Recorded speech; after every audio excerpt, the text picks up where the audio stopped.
Welcome to our program on Kardec Radio.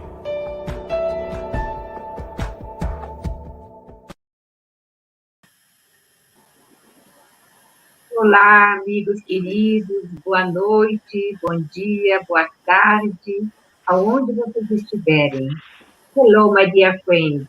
Good morning, good evening, good afternoon.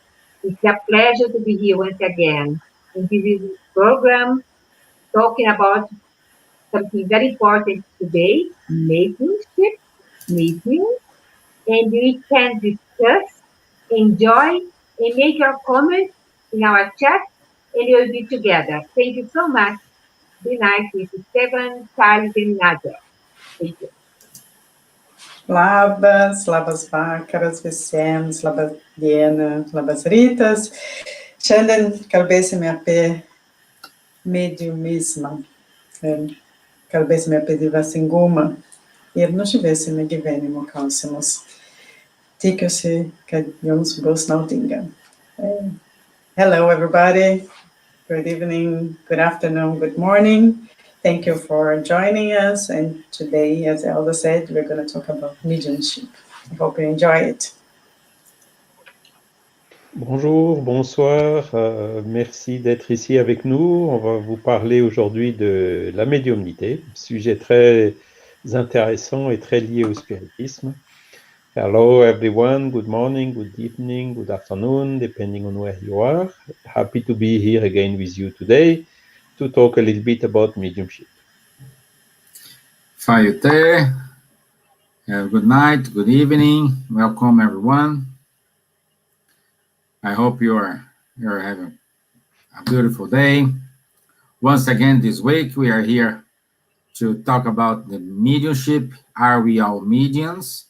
And we go through some of these discussion here, and I hope these will reach your bars and put you to think how this works in yourself and the people surrounding you. Thank you. And keep going on our discussion here. I just wanted to say, for our friends who are in America, we know the daylight saving time already begun. So here in Europe, not. We will start our daylight saving next Sunday. So for today and next episode, we will be 1 hour late compared to our standard time, okay, our regular time. So good evening, Nathan. We have with us here Nathan Azerbev, Sileidi Christina. Good evening, everyone. Thank you very much. So, Charles, you are my guinea pig now. You know, I need to start for someone. No, I will preserve the ladies, and we will start with Charles. Let's go. In history, we know mediumship was always among us. Like we have many episodes. Socrates, Plato, Moses, Jesus, Delphos. So it's so many examples of mediumship. And however, in the 19th century, we have a kind of compilation of this. And as a research, could you give us some overview what happened in 19th century? It's a big step for the mediumship control and understanding. Yeah, thanks a lot for the question, Stevan. As you tell, mediumship is a human faculty, so it exists since human is existing. Huh? So it's very old. But indeed, in the 19th century, to use an expression that was used by Arthur Conan Doyle in his book, History of Spiritualism, he wrote that there has been a kind of organized invasion of mediumship phenomenon promoted by the spirits, by the spiritual worlds. As I think the one we quote, it was a little bit before the 19th century, is Emanuel Swedenborg, famous medium, who had the vision to see, for instance, a fire which happened in Stockholm whilst he was in Göteborg. And he described to all these the several fellows which were with him in the same room details about this fire, and this got confirmed a couple of days later when the information came from Stockholm to Göteborg. So it's one of the first, let's say, commented mediumship. But again, I mean, here in France we have Joan of Arc, who she was listening voices. And so, as you told, it exists since a long time. But now, to start in the 19th century, the famous phenomenon who really triggered the mediumship phenomenon was this Fox family house in Hightsville, state of New York in the US, where there were some raps, poltergeist or raps in this house. And it became really very strong at a point that they could not sleep anymore. They called neighbors for help, police even, and so on.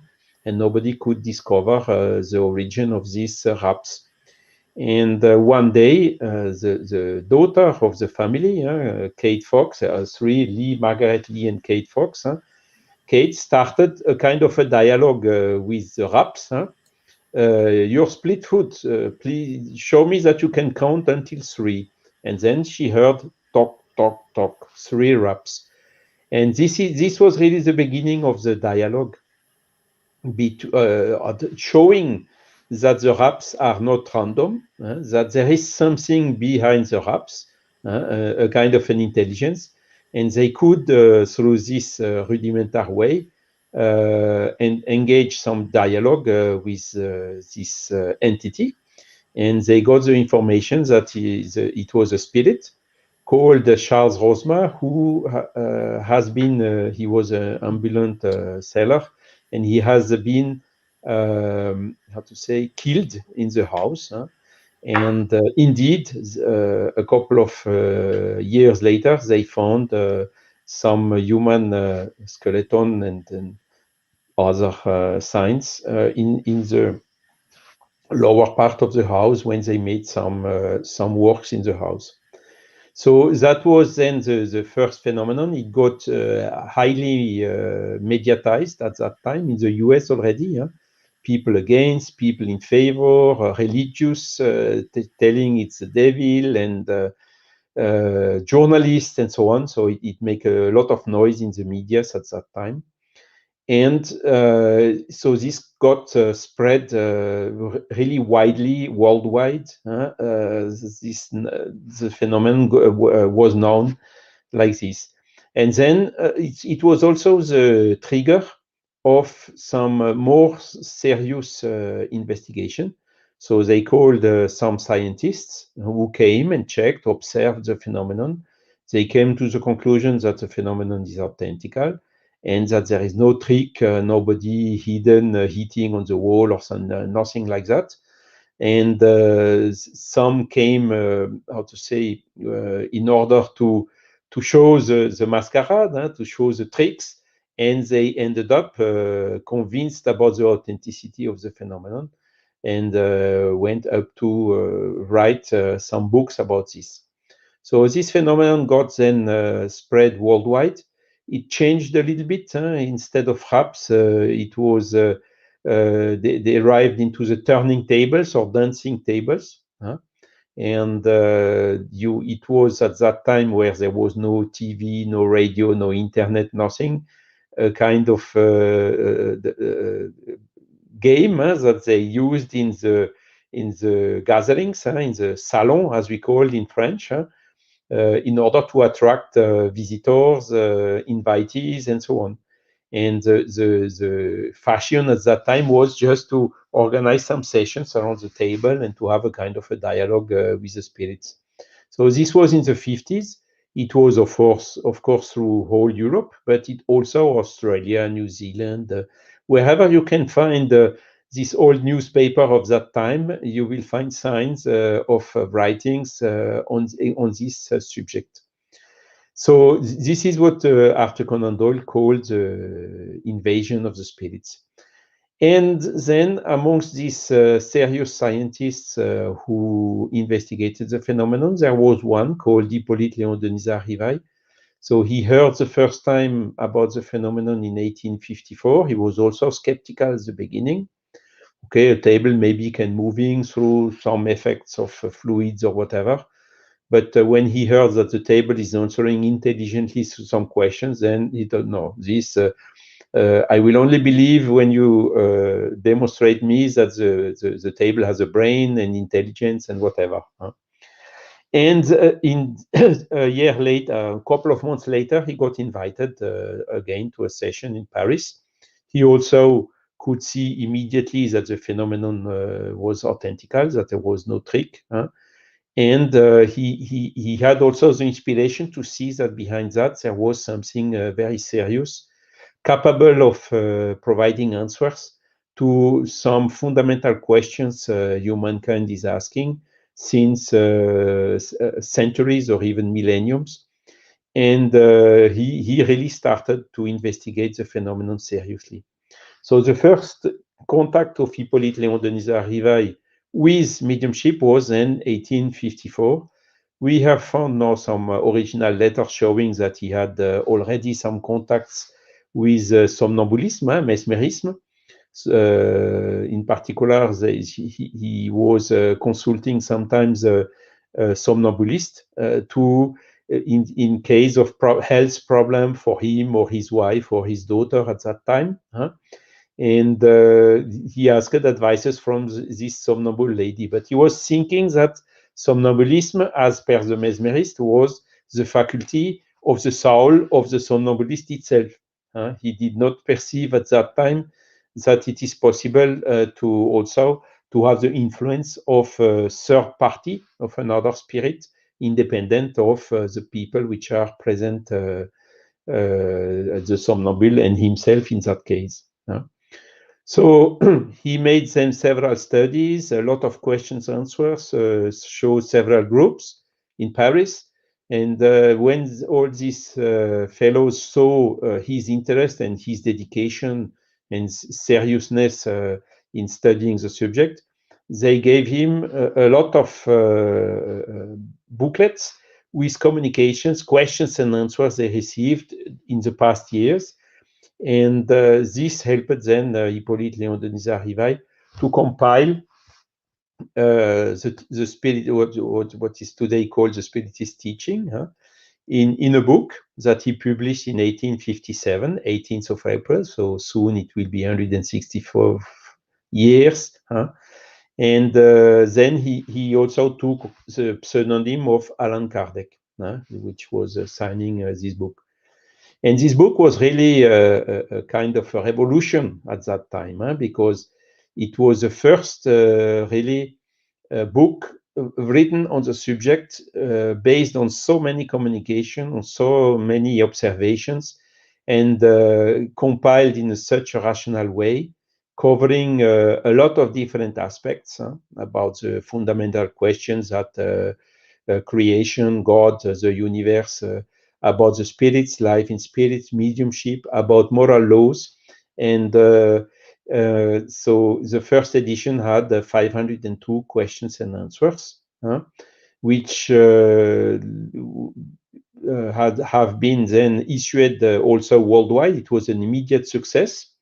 Why? Because the period was quite favorable in France and also in other countries in the world. Because in France, the philosophy teachings, for instance, were following a spiritualist paradigm at that time. Philosophy was not materialist as it is today.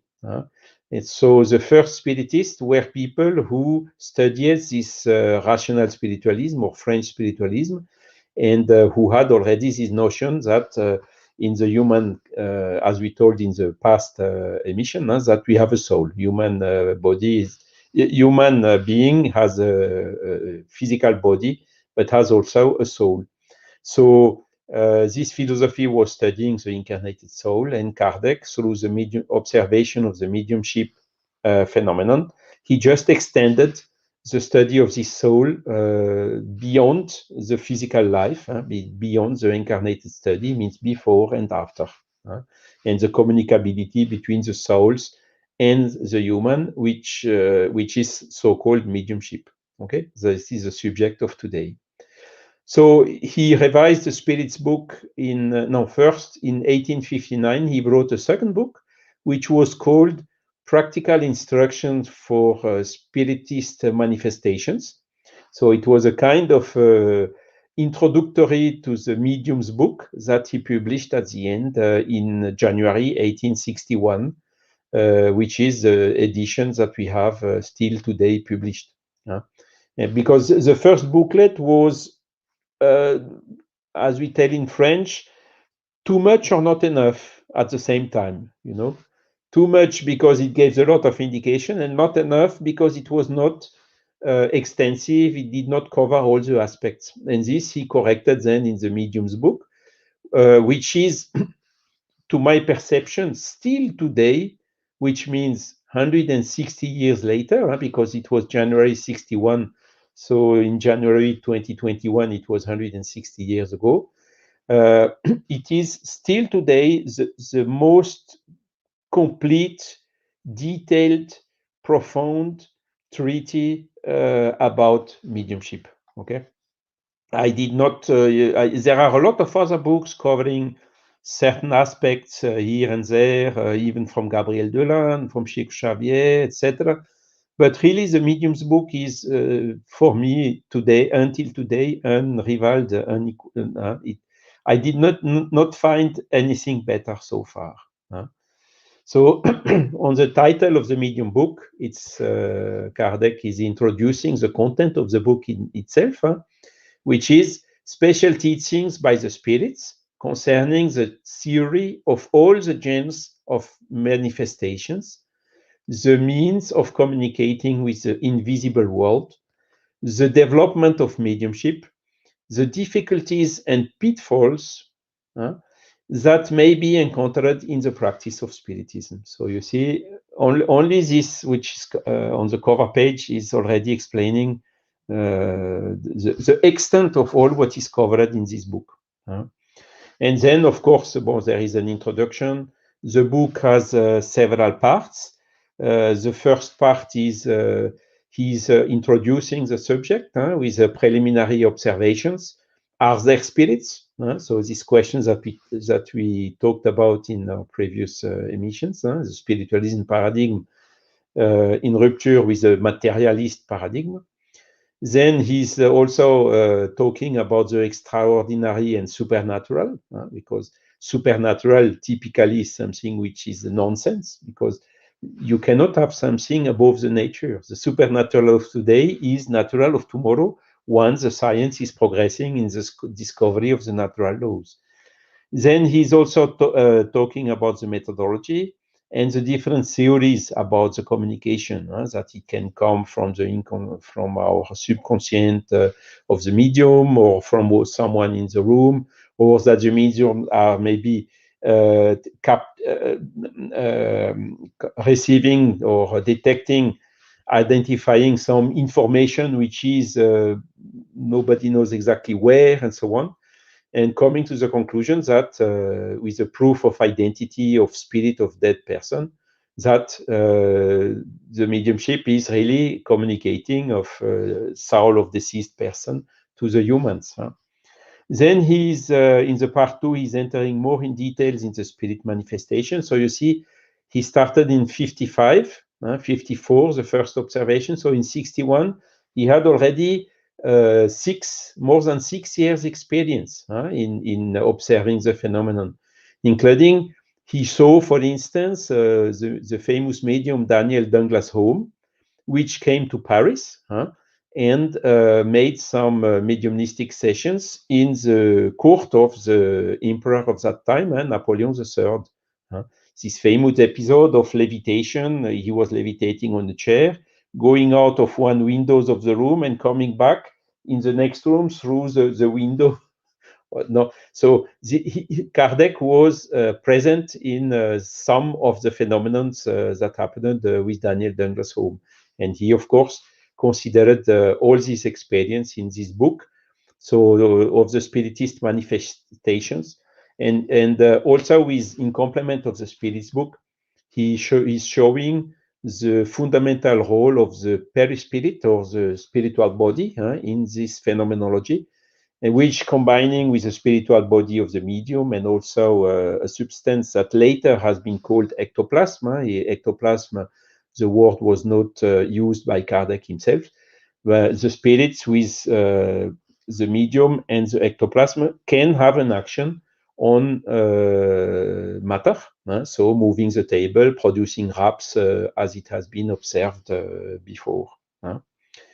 And then he's showing then this physical manifestation, the intelligent manifestation, which was the communication of the spirits. He was then giving all this explanation, different type of mediums. The mediums which were writing, other one seeing the spirits, the other one hearing the spirits, and so on, showing really all the different kinds and types of mediumship that he had observed. He's also explaining what happened in Knightsville, the haunted places. He's then classifying also the nature of communications. You have good communications and bad communications. We will come later to that. What is the influence of the mediums? What is the influence of the place where the mediums are and of the persons around the medium in the mediumistic meeting, showing that this influence is very big. How to educate the mediumship, and also the one important chapter is the problems, difficulties, and dangers of the mediumship. So showing clearly that it's not a game, it's something that you rather study before practicing. Otherwise, it can be dangerous, like when you start mixing nitric acid with glycerin, you rather study the chemical, because nitroglycerin can explode in your face. So mediumship is a little bit, of course, it's not so physical, but it can lead to serious problems like obsession that he's also describing in the book. He's also very importantly describing how you can recognize, how you can identify the question of how we cannot see the spirits. So how can we be sure that the one who is signing is really the one that has sent the communication? How can we be sure that the communication is good or bad?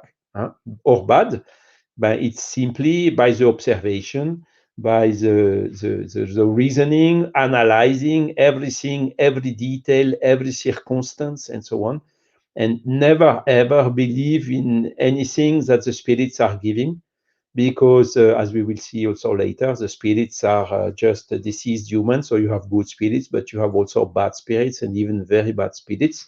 So you rather be aware and capable of detecting who is in front of you, or who is behind the pen, or who is behind the phenomenon. And then he's also talking about another question, the contradictions which happen sometimes between Spiritism in France and Spiritism in UK or in US. There were some differences. For instance, the notion of reincarnation. He's also explaining why this type of things sometimes can happen. And he's also describing also another important item, which is charlatanism, trickery, and also the paid mediumship, and what are the inconveniences of such practices. So that's it. There, at the end of the book, there is also a Spiritist glossary explaining the main vocabulary used in Spiritism in general. So that's about it. Sorry, I maybe was a little bit too long, but as kind of an introduction for us to develop now. You summarize some centuries in 20 minutes. But it's dense. I apologize for that, but okay. I hope at least it gives to the fellows which are following us that they really are motivated to read the book. That's our main goal. Yes, we're gonna see here a brief video prepared by the British Union Spiritists of Societies, and it's a great introduction about the Spirits book. So let me put it to you guys.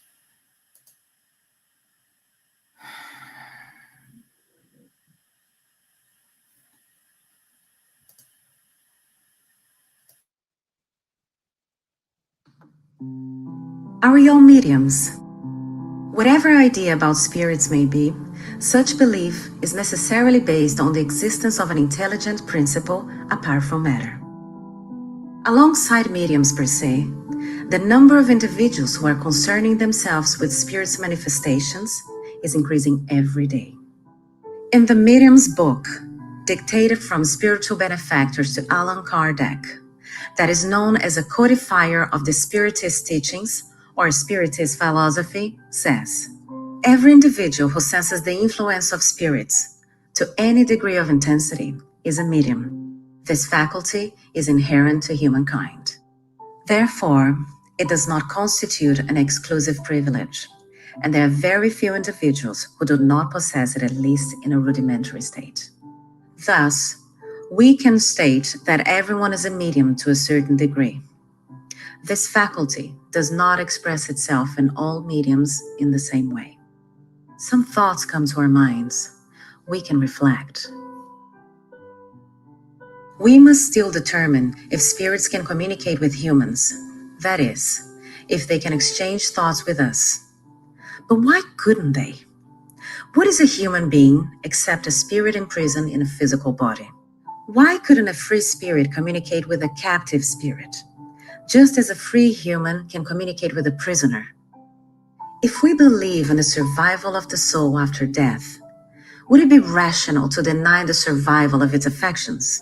In other words, since souls are everywhere, wouldn't it be natural to believe that a being who had loved us during life could approach us, that he might want to communicate with us, and that he would utilize all the means at his disposal to do so?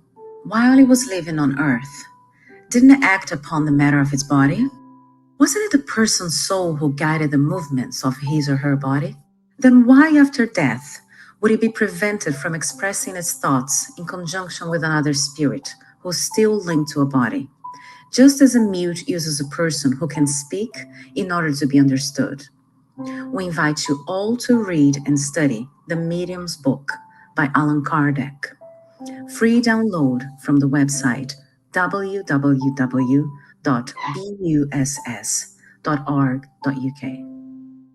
The Medium's Book is addressed exclusively to those who already believe that there is in a human being a principle of conscious individuality that survives the body, and to those who consequently admit, first, the action of law in the evolution of human life, and second, the existence of the inscrutable ordainer of the universe, of wisdom and will. So, the Medium's Book brings to us special teachings by the spirits concerning the theory of all genres of manifestations, the means of communicating with the invisible world, the development of mediumship, the difficulties and pitfalls that may be encountered in the practice of Spiritism. The Medium's Book is also addressed to those who are therefore prepared to admit still further that the providential ordaining may be expected to proceed for the advancement of our knowledge of our extraterrestrial relations, as it does for that of the sciences, which deal with the various departments of our terrestrial life.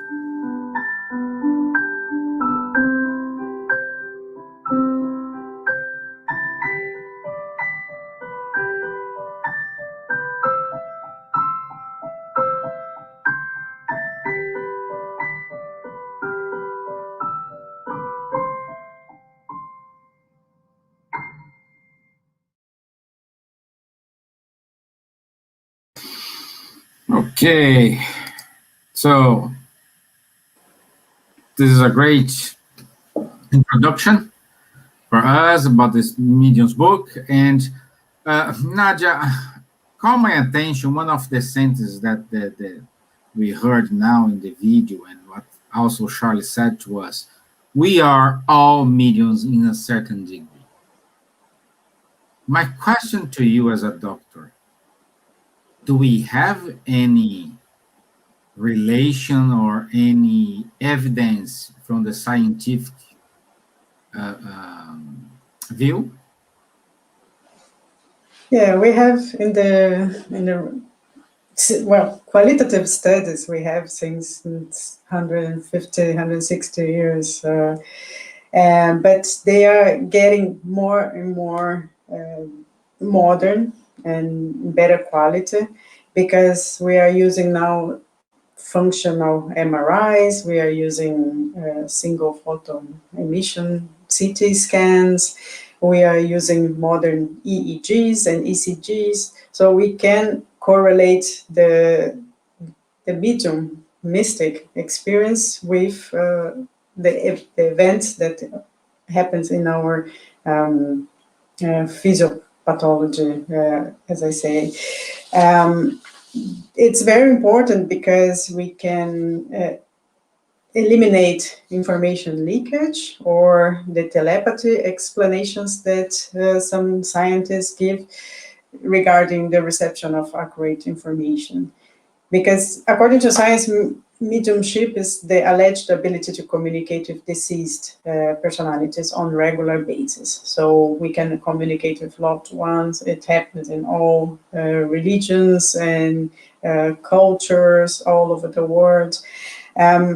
It manifests, as Charles said, by seeing spirits or clairvoyance, or hearing spirits like clairaudience, and automatic writing or psychography, and spirits possession. What we have in between the scientists is a lot of beliefs and prejudices correlating the mental disorders or hallucinations or schizophrenia, for example, with the mediumistic events or experiences. At present, mediumship is considered a form of dissociation. So dissociation is the occurrence of experience and behaviors that are thought to exist apart from, or to have been disconnected from, the mainstream of one's conscious awareness, behavior repertoire, and self-concept. So we have the mediumistic experience as a non-pathological dissociative phenomenon. So dissociative phenomenon is a partial or complete loss of our normal integration memories, or our loss of our awareness of identity, loss of body movements, nor sensation of uncontrolled body movements. And the main gland related to mediumship, according to Dr. Sérgio Felipe de Oliveira, is the pineal gland. So the pineal gland is epiphyse, called also, located in the middle of the brain at the level of our eyes. And it's a very important, very small, but very important gland that coordinates the production and secretion of hormones in the entire body, and also secretes the melatonin. It's our sleep hormone. The pineal gland contains crystals of apatite, and many also very small blood vessels, and has a high electromagnetic field. So according to the studies of Dr. Sérgio Felipe de Oliveira, that's how we capture the vibrational waves of the spiritual world, because of this high electromagnetic field or high electromagnetic capacity of the pineal gland. Some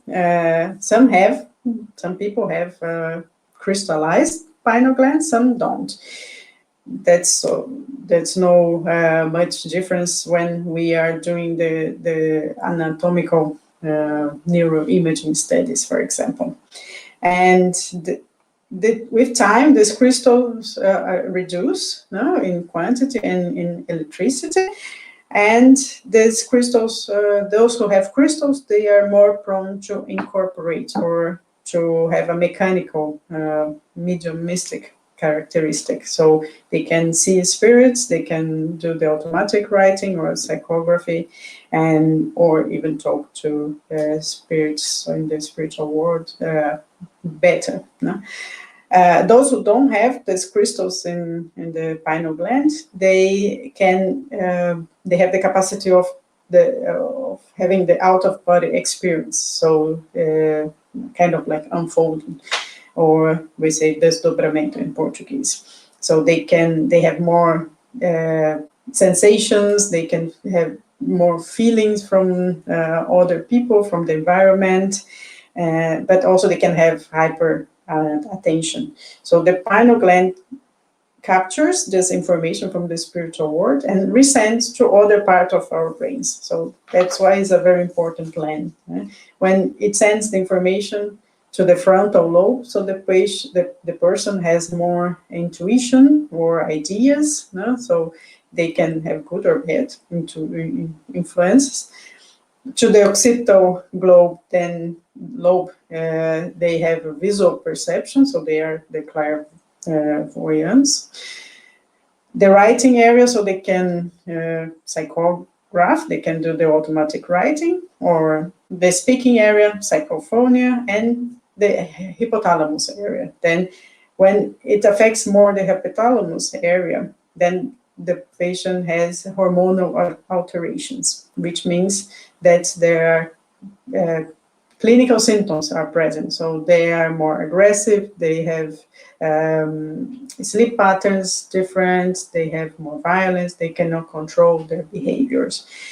That's why it's very important to have a psychotherapy, psychiatrist evaluation, and the neuroimagings that we are having now. So we have the measuring the size of the pineal gland and the pituitary gland. And the scientists recently have discovered, there's a study from April 2020 from Dr. Marco Aurelio, Dr. Décio Iandoli, and Giancarlo Lucchetti, talking about the difference from the size of the pineal gland and pituitary gland in mediums and compared to control non-mediums or active mediums. And they saw no difference in the size, no anatomical difference. So the mental health was also normal for all of them, the mediums and non-mediums.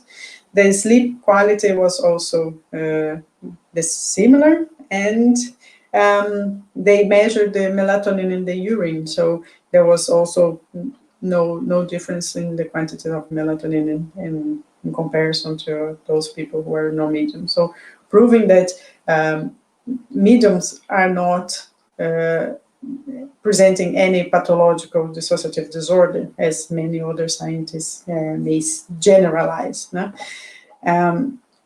That's why it's very important also to have this knowledge of mediumship, as we are saying about the medium's book. So we have to know what is going through, what are you going through, what's going on with you, study about it, and then also if you have any doubts or in any case go through a psychiatric evaluation.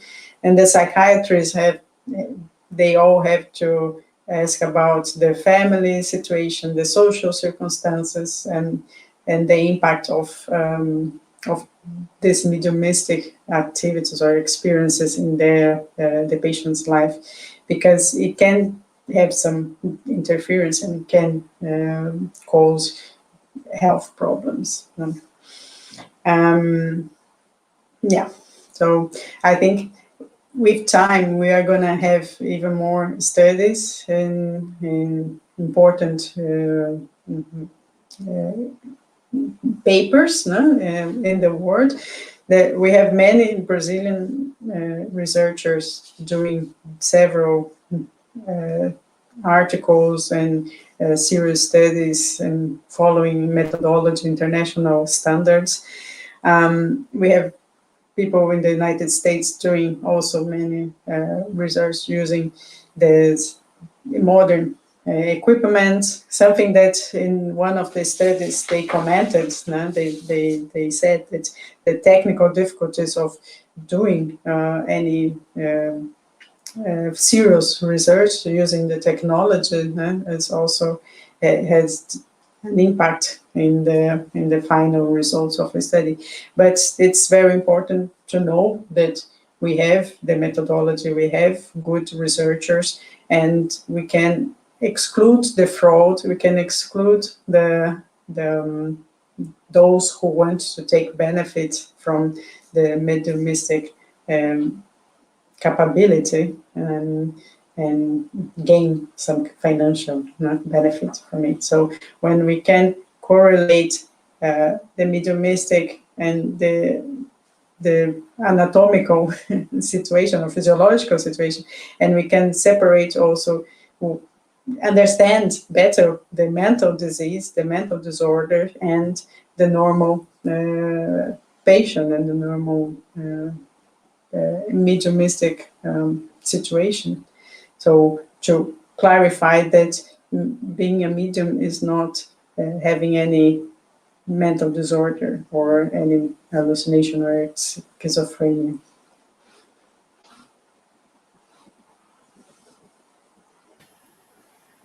Okay, thank you, Nadja. Thank you. Very, very interesting. It's good to know that, as we know, science is walking side by side with the spiritual teaching. So, and now we go to our dear lady Elsa.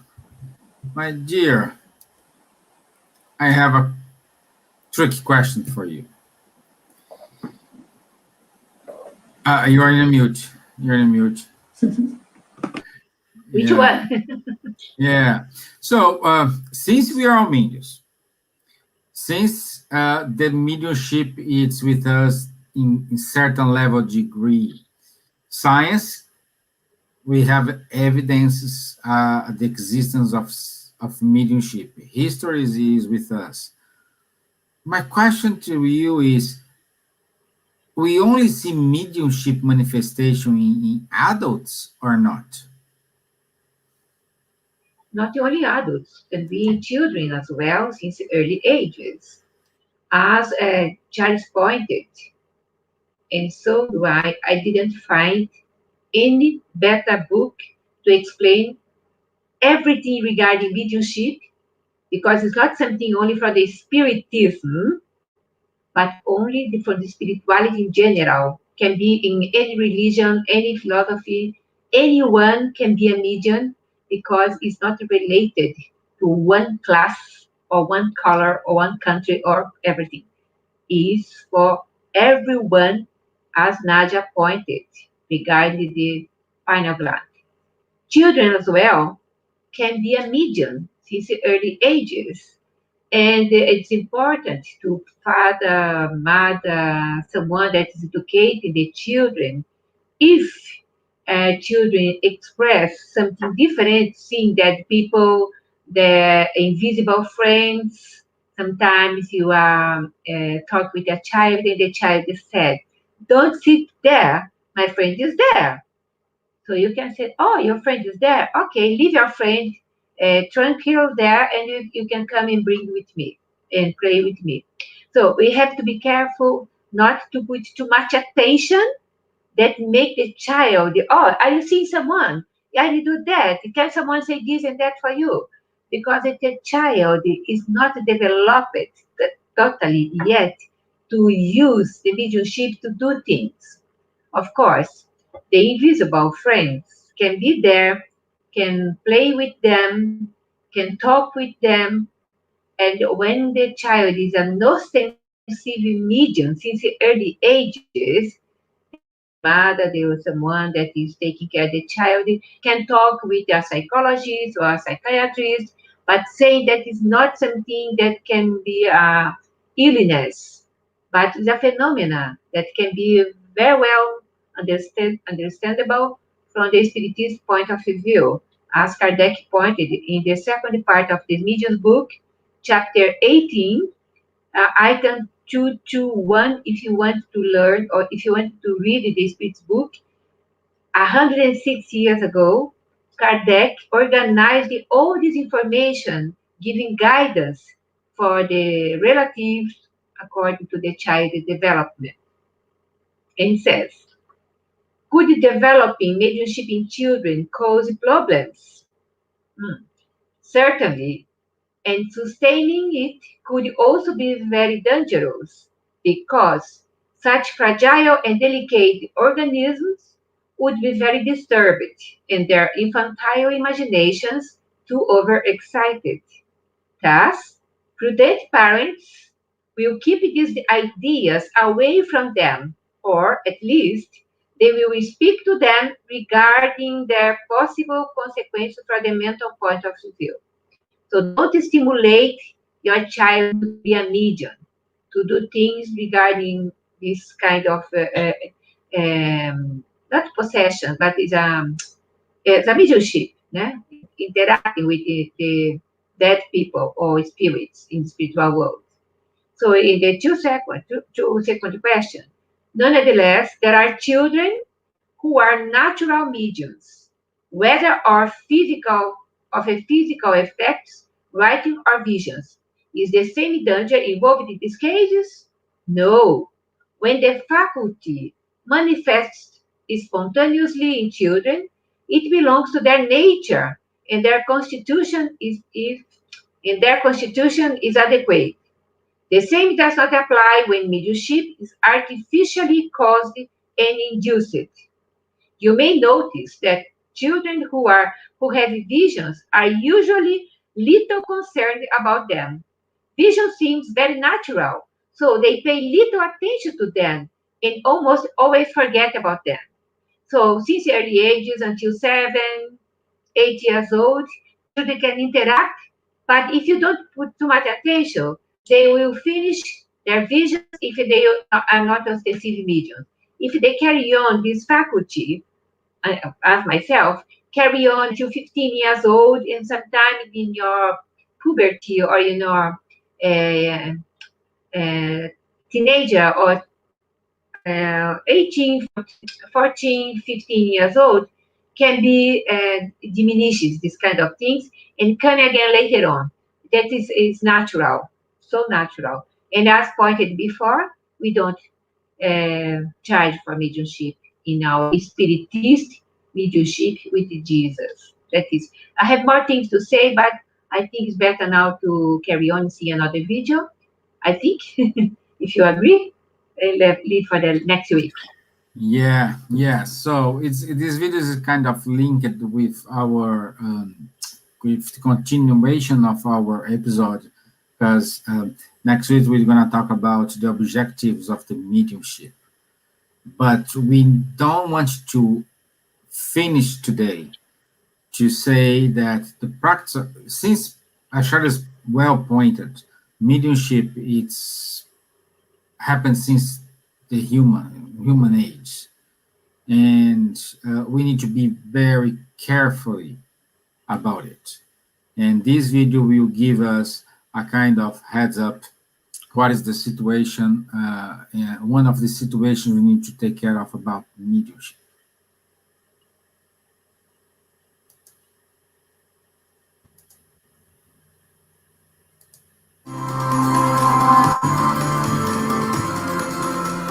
Are the psychics, or the mediums as we call on Spiritism, are they all trustable people? Can I trust them? What they tell, does it really come from spirits? And if so, does it come from good spirits, spirits well-intended? First, not all spirits are well-intended. Not all spirits are wise people. They are just like you and I, without a body. So a stupid person without a body is a stupid spirit. So everything that comes from spirits should always pass through your reason, pass through your mind.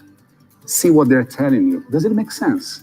Is it for your own good, or is something really kind of weird Is it something that's not going to be good for you or for the other people around you? Wise spirits, they never advise a bad thing. They never advise a thing that does make sense. For example, if a spirit comes to you and say, every Monday you should use purple.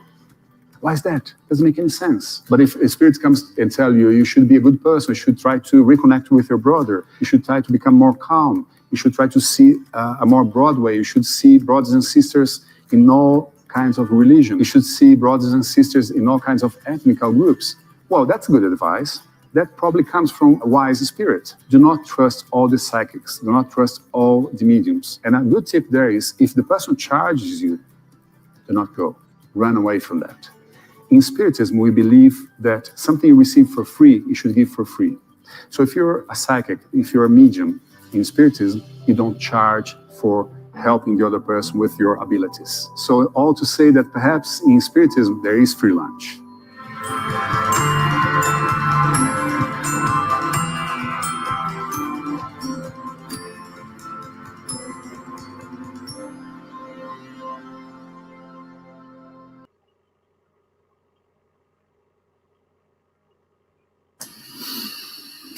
Okay, so on time, we have just 8 minutes left here. These are random question, final considerations for today's first episode about mediumship. Yes, so I like very much this last video because it's, how to say, full of common sense, simply explained, logical way. Do you trust the first one which comes and tells you something in the street? Of course not. There is another method that we usually apply is it's so-called Socratic filter. First question, is it true? So this is where you have to use your reason, your common sense. Does it make sense as it has been clearly told in the video?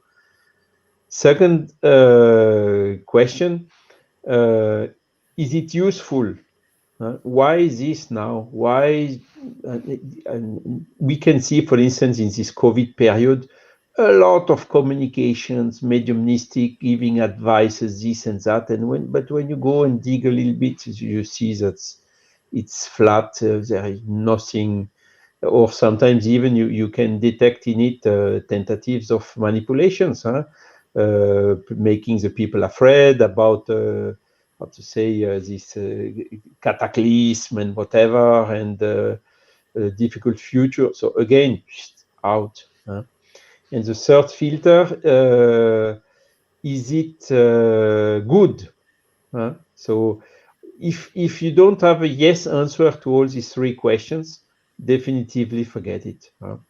And the spirit of Erasto, in the Spirit's book, he's writing, you better throw 9 spirit communications which are good away, you spread them away, than accepting one which is not good. Yes. So he's putting the threshold of how to say safety to 90%. So I would even put it higher, 99%. You know? But okay, I mean, particularly in difficult periods like now. And I also like very much in this video the paid mediumship. So mediumship, by definition, is teaching coming from a spirit. So spirits, there is no money in the spiritual world. When we die, all the money stays here. The house, the car, whatever, all the belongings stays here. And the spirits, they are absolutely not motivated by money. So if you imagine that you can count on a good spirit to earn money, I would say it's not thinkable. So that's why in Spiritism, as it has been clearly explained in the video, we give for free what we receive for free for the spirits. Even so, we give some of our time, we dedicated some time, but instead of dedicating some time of learning to dance tango or whatever, we give it just to help the others. That's it. Thanks, Charles. Anyone else? I think I can do everything, but not everything conveying to me to do. It's something that we have to question, to use our common sense, our reason, not trust in everything, as Charles pointed. So in this phase now that we are seeing so many messages coming, talking from the spirits about the COVID, about this and that, I don't read. I don't pass. I don't forward it for sure, because only God knows what's going on here now. If the COVID, what COVID is doing, COVID is helping us to maintain ourselves aware about changing, about our inner way to change. So not a message that comes loads messages signed by spirits, etc., that we never ever heard about it, even from the spirits from the other planets. It's not okay. Even one said that the vaccine will cure everybody in May last year. Oh my goodness, May, we are 1 year after. So be careful and we use our reason and pray directly your connection towards the Almighty Father or Almighty Mother in order to help you maintain your common sense. Don't pay for this kind of things, in my point of view. Thanks. Nadja, do you have any? Yes, I think I'm gonna just give an example. As I agree. First of all, I agree with the video with Charles, Elsa, because it's very important to know the difference between serious person and the one that is want to take your money or just to deceive you or trick you somehow. Dr. Alberto Almeida, he's a Spiritist doctor in Brazil, and he was giving a very good example from mediumship of mediunity. It's like a knife. A knife is like it's an object. So, but you can use it to cut vegetables and make a good meal, or you can use it to kill a person. So when you have the mediumship, you have to use it for good. And so that's very important to learn about mediumship, learn about what's happening to you physiologically, mentally, spiritually, and use it for good, and not to take advantage on anyone or do bad things to say something to a person who is sometimes in a very emotional state. For example, those who lost their loved ones, a mother who lost her child, and this is it's a moment that the person is very vulnerable and will believe in everything. So there's the medium, the person who is trying to give the message to the mother, needs to give comfort, bring comfort to her, to help her understand that life goes on, continues, and that the child is in a good place, and not bring more despair, more doubts, and making that mother sad and anxious, and even thinking of something else than bad things.